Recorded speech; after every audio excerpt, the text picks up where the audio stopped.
Welcome to the Austin Forum Upload, the podcast of the Austin Forum on technology and society. I'm Jay Boisseau, the executive director and founder of the Austin Forum.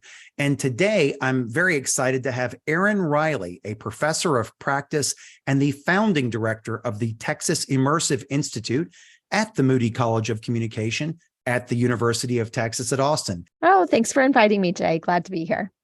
Erin, thanks for joining us today. I'm really happy to have you as an expert on immersive technologies because this is one of the technology topics that is one of my personal favorites. It's not one of the ones I'm most experienced in, but it's one of the ones I really see a lot of upside, a lot of transformational potential about if the technology capabilities can catch up to what we may need. And we're going to dive into that in this podcast today. But first, I'd like you to tell us just a little bit about the Texas Immersive Institute. And in doing so, can you define immersive and the technologies that go into immersive experiences? Yeah, sure. So Texas Immersive Institute is a fairly new program here at UT Austin. Our mission is to provide access to emerging technologies and research on immersive. In fact, when I first was brought here to UT Austin, I knew the first thing I wanted to do with the support I was receiving was to set up a lab and give access to the emerging technology, because I had seen firsthand that if we didn't break down the socioeconomic barriers of access to this emerging technology, how were we expecting our next generation to really learn how to design and innovate in this space? So our mission is to not only give access, but we're also here to train the next generation of experienced designers who will research and design these experiences for our industry partners, for scientists and other professors in schools across UT, for humanists. But what we focus on is storytelling, right? How do we really understand an audience and use experimental forms of storytelling to share solutions to big problems that are both responsive, responsible, and remarkable? And that's the mission of Texas Immersive. And the way we do, yeah, go ahead. No, I was going to say that sounds like a great mission. How do you define immersive to people when you tell them about the Texas Immersive Institute? I'm sure people understand the word Texas and understand the word institute. How do you define immersive to them? Yeah, it's funny because they immediately jump to immersive technologies, but the way I define immersive is in 3 words. It's interactive. There's some sort of call and response in order for the user to be engaged and not a passive lean back user. So we have to participate. It's intimate, meaning that you've given agency to the audience member. There's some way to personalize it and to make it their own. And then it's experiential. We're always looking at ways to understand the affordances of the media or the technology we're using and really think about blending it with our real world. So a blend of physical and digital, experiential to me also means a way to embrace all of our senses. We are very much sight and sound, because we've grown up in Web 2.0, we've grown up in a 2D world. And now immersive allows us to really think about touch with haptics, taste, scent. How do we take them all together to make me feel more present in a space, to make me feel more embodied in an experience? And that's what immersive means. So, Erin, I want to talk about the technologies that enable immersive experiences, but I'm going to start with just the technologies that people are familiar with now. So a lot of our listeners probably are gamers. Maybe they play a game in an environment. It's on a 2D screen, but it's a projection of a 3D world onto a 2D screen. Is that an immersive experience for them? It's interactive. It's intimate. I mean, if you consider shooting zombies intimate or whatever they're probably doing, and they would consider it experiential. Is that an immersive environment? I would say that gaming worlds are an immersive environment. In fact, I like to loop them or virtual worlds into the umbrella term, which we know as XR, extended reality. To me, extended reality is the suitcase of acronyms, AR, VR, AI, IoT.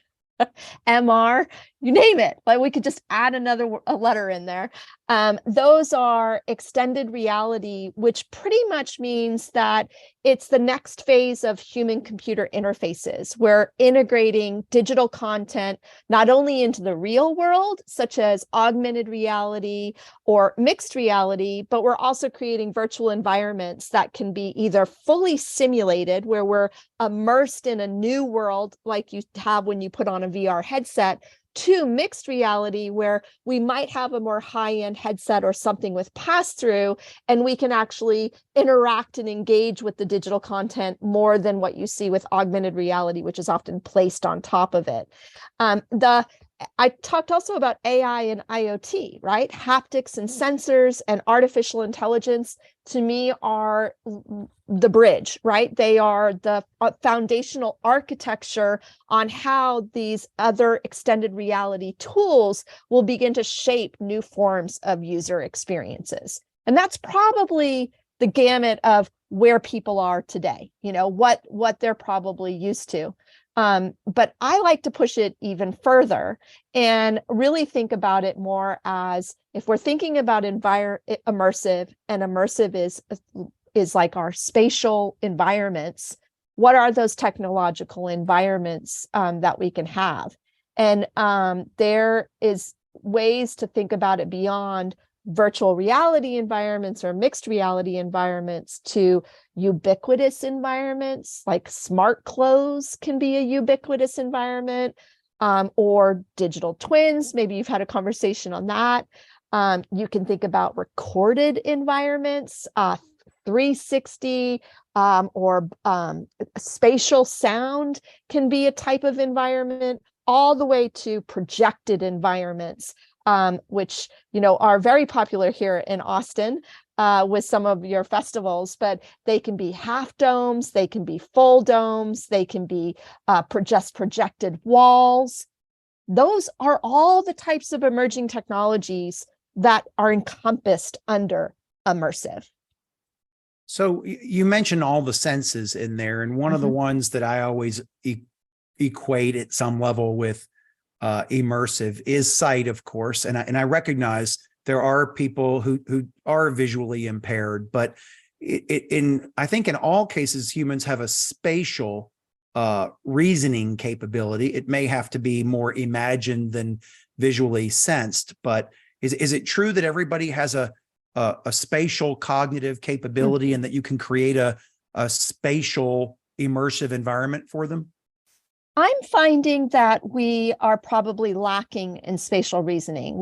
This generation that's come up, while they've been familiar with gaming, they've also had their heads in the phones with Google Maps, where we're looking and trying to find our way via the phone rather than looking up and seeing our environment. So when you try getting them to start designing for a 3D environment, you have to really begin to, take a note from theater and the proscenium stage and talk about foreground, midground, and background, talk about like the Z-axis, because a lot of what they've designed and drawn or the type of learning they've done, whether it's online learning or in the classroom, has been very flat. So to make them kind of bridge and take that away, even data structures, the way they've looked at data and Excel files, it's all flat and they're used to flat. So you have to get them out of that mentality of like, things aren't flat anymore. I can walk around it. I can actually see it from multiple different dimensions and spaces. And have them move through it. Playing with Legos is something I do quite regularly, just for them to start getting that tactile feel of how big of, you can walk into a room, you can ask a young adult, like, what size square feet is this? And they're like, I don't know. They don't even know how to do it. Like, how big is this space? It's hard to imagine when you've only been working through a 2D screen, That surprises me a little bit. I mean, I was going to bring up Legos, but you mentioned on your own. I mean, kids are still living in a 3D world and playing with 3D toys and whatnot. It sounds like you're saying that when it comes to designing digital experiences, though, their digital experiences are primarily 2D. And so their first inclination in designing digital experiences is to also be 2D. Is that what you're saying? Yeah, like a lot of their mobile, I mean, unless they're a gamer, which, not everyone is. And if they are, they're more likely to be a casual gamer than like a gamer that maybe you and I Right. are. And a lot of casual games are 2D because they're built on the mobile and they're doing it maybe as a second screen while they're sitting in a living room with their family growing up, right? And so to get them out of that 2D environment, you have to like transition them to all the different types of spaces that are immersive, whether it's like, remember going to a theme park, and it wasn't just about the ride. It was everything around the environment that set the world. Do you take them to an escape room? What can you do in a box when it's not just, it's not just a game piece on a board, but you're able to move through that game piece. What does that look like? And then getting them to try on. I think that's why it was the lab is so hopping during the school year, is because I have a lot of students and faculty come in just to try it on, the Magic Leap glasses or the VR headset or borrow. I've got 30 quests and they get it as their textbook in the first class because a lot of them have never even been in a VR headset before the class. So there's VR headsets are one of those things that I know we've all predicted that virtual reality would be the next big thing for at least 30 years. I remember when I was long ago at the San Diego Supercomputer Center and worked with the guys who wrote the VRML handbook or something. And it really is just a technology limitation on that one, right? I mean, having sufficient resolution, sufficient performance, low latency, et cetera, sufficient battery life and sufficient miniaturization for comfort levels, isn't it? I think virtual reality, well, I was not one of those that was like, this is going to last 30 years. I think everyone was like, all the VC were investing in VR. And I was like, had my little AR game there trying to do a startup going, I really think you should think about augmented reality. It's the democratizing voice. It's going to like connect people to their real world. And everyone's like, no, we're into VR. So I never really rode that bandwagon, but I do see the importance of virtual reality. Like I do think that it can be really good to simulate different environments or different stories or narratives that are hard to do in real life. For example, one of my colleagues at USC was working very much with PTSD, Skip Rizzo, and he was doing PTSD with virtual beings in order to do training, and I think things like that are great for virtual reality, or rethinking like what a city can be, and you can step into that city. Yes. Or real estate, architecture, step into those rooms and really understand them before you even begin to build, helps to really reduce the costs. But augmented reality to me, or even mixed reality, it takes it to a whole nother level of community engagement, of really understanding our world, of really beginning to develop spatial reasoning that has purpose beyond the technology. It allows me, I always see it as like onions, like revealing all these new layers that perhaps if I didn't have augment my space, I wouldn't know of. So it gives me information in a way that Google gives us information, or that actually ChatGPT gives us information. It gives us information that we need to perhaps be a better human.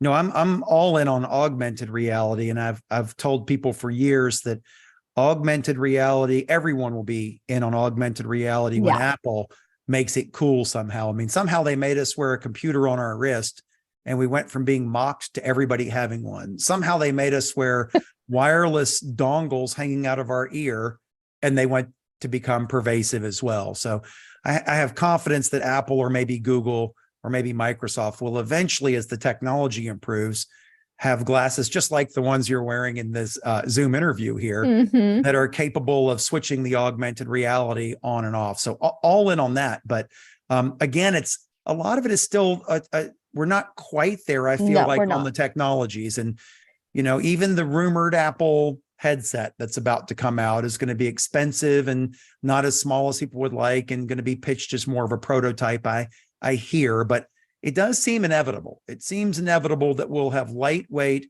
even fashionable eyewear that can serve an augmented reality capability and potentially also a virtual reality capability as well, don't you think? Definitely. In fact, I was a Snapchat spectacle creator, so I have the Snapchat spectacles here in the lab. And I have the Nreal Air, which are really cool. I would say that, and I've tried Lenovo, you name it, right? They're all beginning to get better field of view and higher quality of graphics, but they don't last very long because of the battery. Like, I can't keep my Snap spectacles on very long without it overheating. So you have to really, from an experience design perspective, you have to really like think of like what can be a short experience, that can be just minimal, like bare minimum. And I think that's one thing that when people are moving from designing in more Web 2 world to like a 2.5 or 3 world, they're having to learn, how simple the UI needs to be. Like, you have to think of our history. This is not new. It's just like, let's just talk about metaverse for a minute, okay? Because it's a word that people are like, is that even a word right now?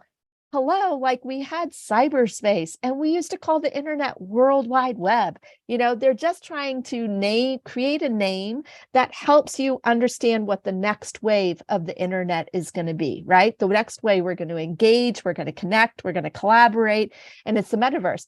Do I think that term will last?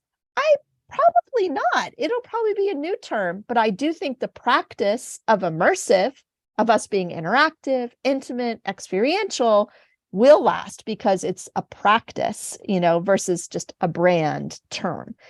Just like the emerging technology will change, but there are different environments that technology is currently in.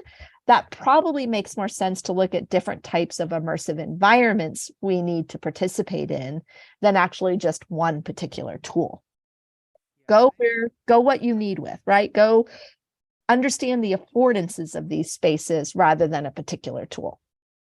Yeah, I'm all in on the metaverse capabilities, even though I realize it's got a hype cycle and then sort of a crash, and then it comes back again. Yeah. Again, I think AI has had this too. I don't see another AI winter happening because we finally have enough digitized data and enough processing power and evolved enough deep neural net algorithms that there's no reason for a winter again. In the past, the winters in AI had been lack of data and lack of horsepower, numerical crunching power to implement the deep neural net algorithms. Now we have that problem solved, and AI is exploding in a way that doesn't seem likely to ever have a winter again. I just don't think we've reached that yet in some of our visual technologies in a way that makes humans comfortable with wearing them and gives them a capability equivalent to their visual capabilities that they may be used to. But it seems like it's definitely coming. And I wanted to get your take on a talk actually that I saw at South by Southwest. It's about the medical metaverse. Mm-hmm. And I thought it was the most exciting technical talk I saw at South by Southwest because it was metaverse and digital twins, granted, but not for gaming, not for entertainment. It was, in fact, he sort of mocked people buying skins and clothes in metaverse games. He says, I'm not here to talk about all that. I'm here to talk about how we save lives, how we train doctors with metaverse technologies and virtual reality to better understand what a tube is doing when we intubate and what is happening in a heart chamber when surgery is underway and things like that.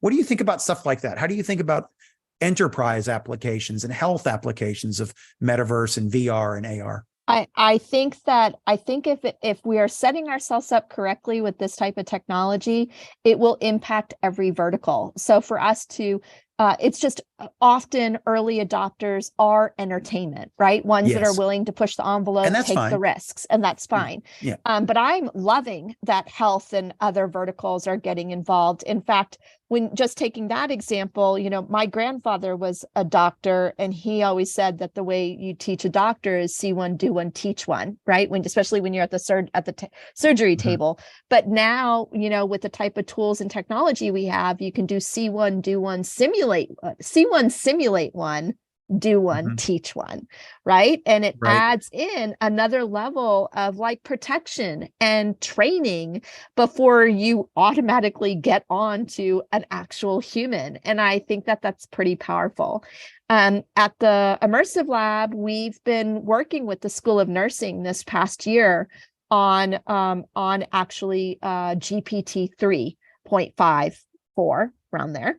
It's kind of been changing as we've been building. But the Dr. Ree, who's an expert in asthma, came to us because her research had found that young adults who are finally moving out of their parents' home and living on their own were really starting to go into get more emergencies, having to struggle with their asthma on their own, and that peers and learning to communicate and management was a real risk for them. And how could we design something that really helped these young adults manage and communicate their asthma? Well, at the time, all of our research we were doing was around the next wave of character design and development. So a big push from virtual influencers to VTubers that are puppeteered by humans to virtual beings driven by AI. And I said, oh, great, this is in line with our next Innovators Roundup, where we're kind of talking about this and informing the public about this wave of character development. Let us build, because I'm a applied researcher. I need to make something while I'm thinking about it. So we built Camp Cura, which was a social and emotional AI-driven character moose that is your friend, who 60% mirrors you with asthma, so that Moose has asthma too and can relate to you, and you kind of live and learn and grow together. And I really wanted to play with this because I've worked in AI for years now. I was sponsored by IBM when I was at USC, and I did a lot of machine learning and training and semantic learning on music items, and all about fan studies, right? Different fan studies. And I found I could quickly identify through natural language processing people's motivation, what you are motivated by.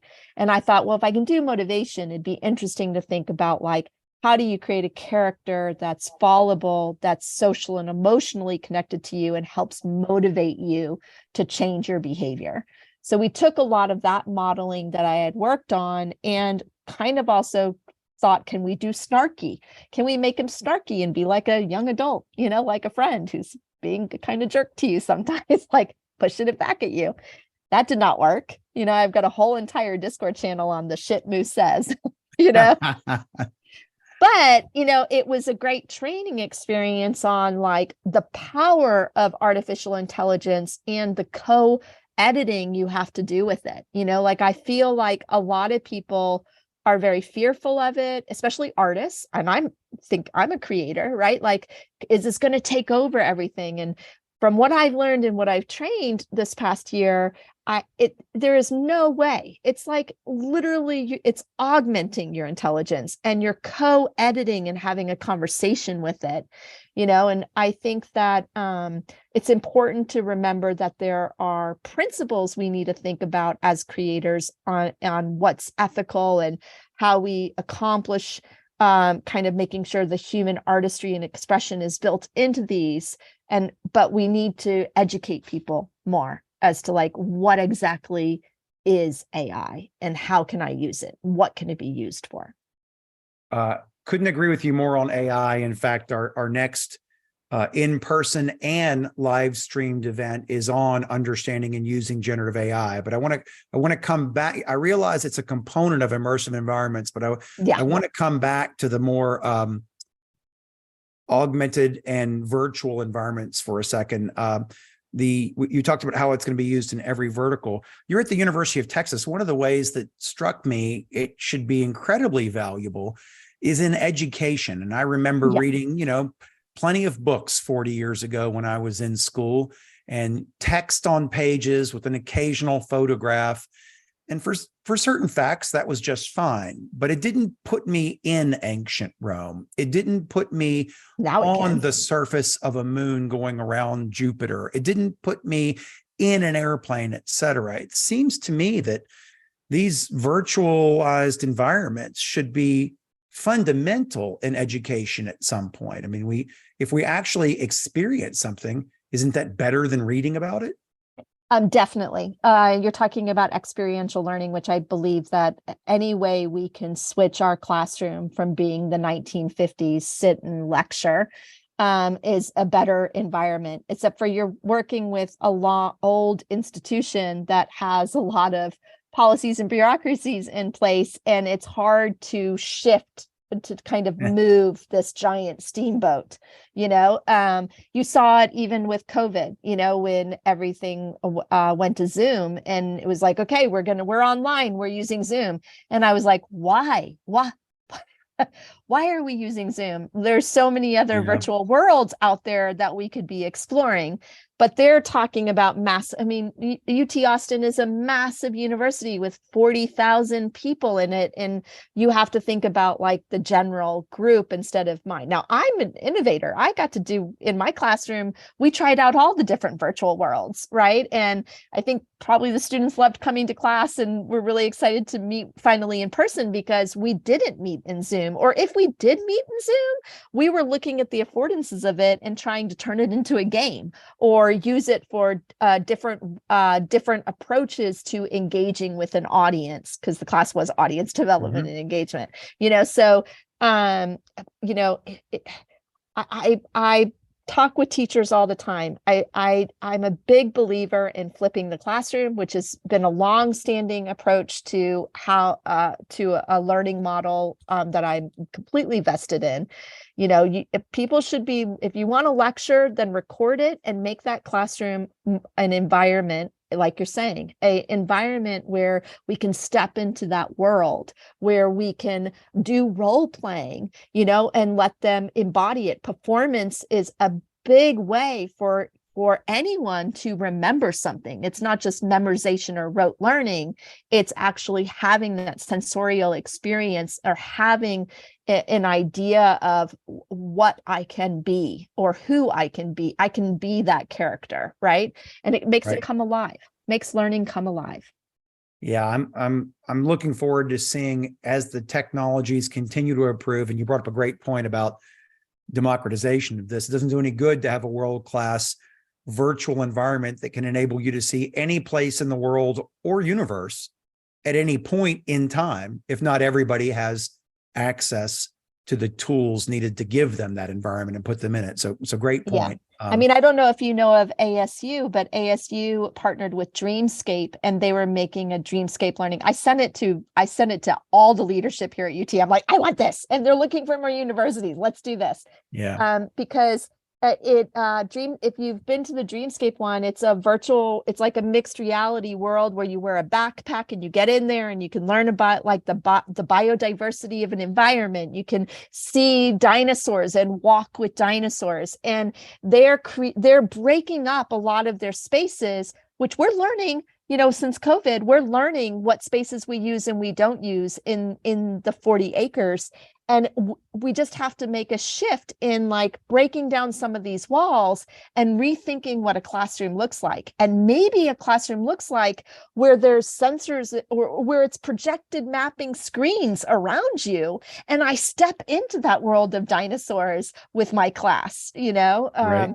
Look at COSM. COSM is a 180-degree dome, and usually people think of it as like the next IMAX theater, right? Like you sit back and lean. But no, it doesn't have to be. You can literally get down and interact with it and play with it and put smell-o-vision around there and, be in an environment. And that's going to change the way I think people will love learning and want to go to school again. I think right now we're just trying to quickly get them in and get them out, or even big corporations are saying, hey, you just have to get this training. You don't need to go get a bachelor's, which I disagree with, because I think it's more than just getting that certificate. It's about building a community and having those kind of in-person touch experiences but I worry on a daily if we don't change that kind of community connection experiences to be sensorial, to be like environmentally different, to embrace perhaps some of the worlds that kids have grown up with their games, with their gaming engines and things, then we might lose them, Yeah. So in addition to education for kids and for students, I look forward to seeing it used in all verticals for training. Sure. I brought up the medical metaverse, but we've been doing simulation-based science to replicate physical experiments for a long time. We design all cars in a digital wind tunnel before we ever build a physical model. We crash test digital versions of cars before we build a physical model of that. But it strikes me that training of how humans have to interact in dangerous environments, firefighters going into a burning house, soldiers going into a combat situation, this might be an educational application, a training application that is really valuable, right? I mean, create the immersive environment that doesn't put people at risk so that they can hone their skills so that when the time comes, you can protect human lives, right? Yeah, and there is, I remember talking with the city of Austin about firefighting training. And, there's new technology that actually can create senses of heat. So you're in a virtual reality environment, but like if you really are feeling the heat of that fire, it makes it more real, and I think that those would help to really expose them to possible dangers and to how to avoid them, go in different directions. The other one is augmenting a training. So for just-in-time learning, one of my friends owns his own air conditioning company for big companies, right?